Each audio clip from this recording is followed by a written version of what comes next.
I just rolled credits on Dispatch. Here's my review.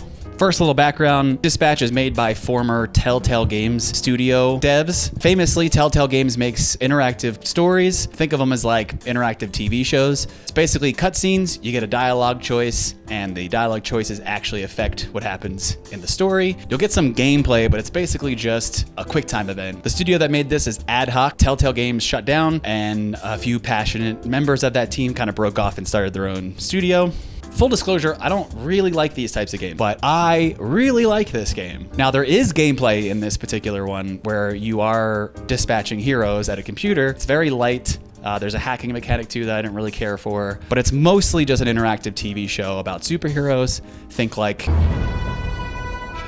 There's a lot of meaningful dialogue choices that actually change the narrative of the game. I've listened to some other people's choices, and they had a way different experience than I did, with a completely different outcome at the end. And the voice casting and the voice acting is pretty great. I mean, the main character is Aaron Paul. You got Jeffrey Wright. One of the characters is voiced by Young Gravy. And then a couple streamers, like we have Moist Critical, Alana Pierce. And it was co-made by Critical Role. We have Laura Bailey and Matt Mercer, who both did a fantastic job in this game. You would think the streamers being in the game kind of pull you out of it, but I think the voice directing was done so well that they kind of just end up blending in. Like if we take Moist Critical, for example, he's kind of got this monotone voice that kind of just sounds like this, and the inflection doesn't really change.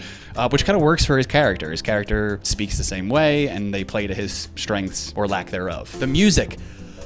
The music is really good in this game, obviously punctuated for emotional beats, but honestly, just like the end credits of each episode, the songs were great, especially the last episode.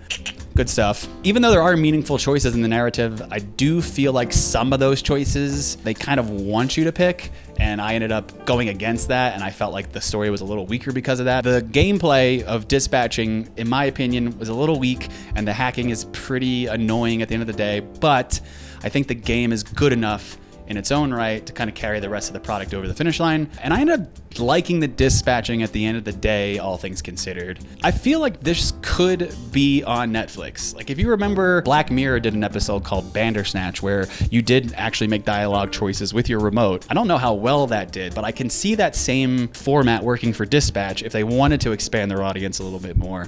Overall, I'd have to give this an 8.5 out of 10. This game got me interested in these types of games. I'm definitely going to be following Ad Hoc from here on out. If you like Invincible, I feel like this is an easy lateral move for you. Give it a shot. I think you might enjoy it, unless you're just really turned off by narrative experiences or don't watch TV or anything.